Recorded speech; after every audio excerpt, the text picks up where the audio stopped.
Okay, could be wrong, but here's one of the few variances I have from the Git-it Garage video, because they eventually went on to install the Stage 2 kit, the Weeks Stage 2 kit. We're only doing Stage 1.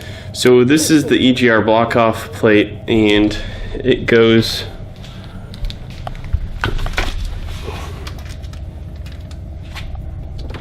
So this is one of the EGR tubes. So this actually would connect into the intake elbow we took off, and I can show you where that is. But then back down right past my screwdriver, just past these bolts, there's a tube in the way there.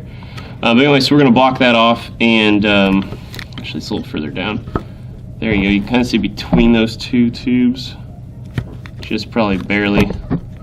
That's where that got to block off that hole back in there. So instructions say it's a 13 millimeter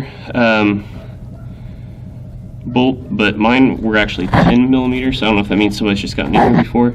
And be careful, don't make the mistake I did, and don't start removing the bolts to this tube. Also part of the EGR, that's part of the Stage 2 kit. Mine will remain intact. So technically, in a way, we're not actually removing the EGR, we're just disabling it and blocking it off to where there's no recirculating exhaust. So anyway, okay, I apologize for the lighting, but you can see there is the back, or the block off plate installed down there. Okay, so before we go and install the new flange, which will go bottom of the intake, that's the intake elbow we took off, came from right in here. They suggest, again, Sasquatch parts as well as Git-it Garage, and Git-it Garage looks like they just followed Sasquatch parts' instructions. Make sure you get any gasket material off that as you can. I was lucky, mine came off in one piece with a tiny bit stuck on just here and here, so I was able to scrape that off with the razor blade. But to wipe it down with acetone to make sure you get it as clean as possible, this will be imperative because we're going to use some RTV in conjunction with the supplied gaskets. So let's wipe that down real fast, and then from there they have some studs, which are Allen head. It's just the stud, so we'll screw it in, but you'll use an Allen wrench to get them to bottom out. And then Git-it Garage, they said that their kit came with blue thread locker. Mine did not, but I happen to actually, that's the only thread locker Loctite I have on hand. So anyway, we will clean this off, and then we will Allen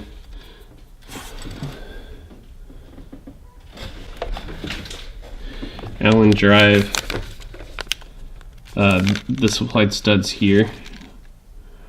Too much light, not enough. Looks like it's just reflecting, but yep, we'll get these suckers in there. Alright, so here's what I was talking about with those studs. Try to do this with two hands. One hand is inside. They have sort of the Allen head shape. See if I can connect. Oh, there we go. Now, of course, it would go behind the tube, so let's spin it the other way.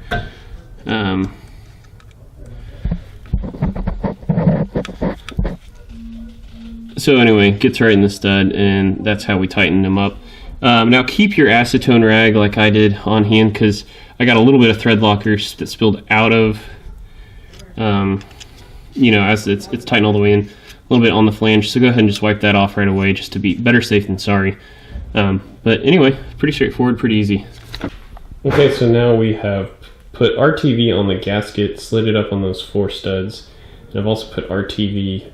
That'll help hold the gasket in place, so it's kind of a handy little hack, if you will. But then go ahead and apply some to the flange side. So this is what the elbow will end up, as you can see, I got a little messy with my RTV. So another reason why it's good to keep the acetone rag. We'll clean that off when we install that. Okay, so we installed the intercooler hose back, or cold air intake is what they technically call it. There's our new elbow. Bada bing, bada boom. So feel pretty good about got it all in. So just time to put the battery back in and engine cover back on, skid plate back on underneath, and then install a new fuel filter and the fuel head. And from there, then it's just time to disable the EGR, which supposedly you're supposed to disconnect the mass airflow sensor and then do the tune. I'm trying to figure out if you actually have to disconnect that. I'll figure that out once and for all, because I'd like to just leave it plugged in, just because even if it's not doing anything, I just feel like you would want like a, I don't know, we'll see. We'll see. All right, so this has been a huge roller coaster, up and down. I finally, day 3 was going so much better, so much better.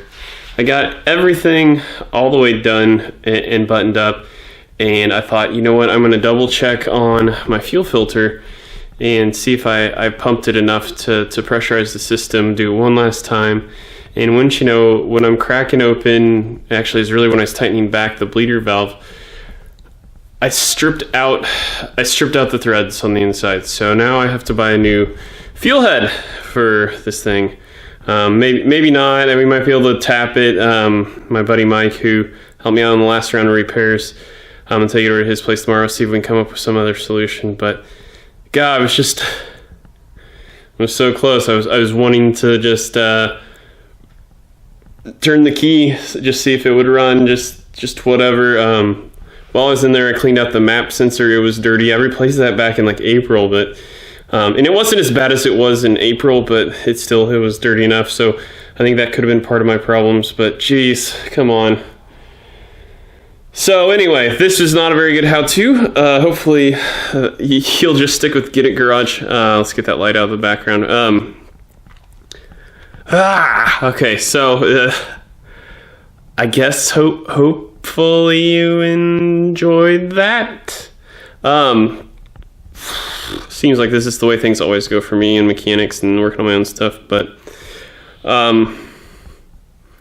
yeah, I'll probably be a follow-up video too if I ever get it running. But till next time, peace out.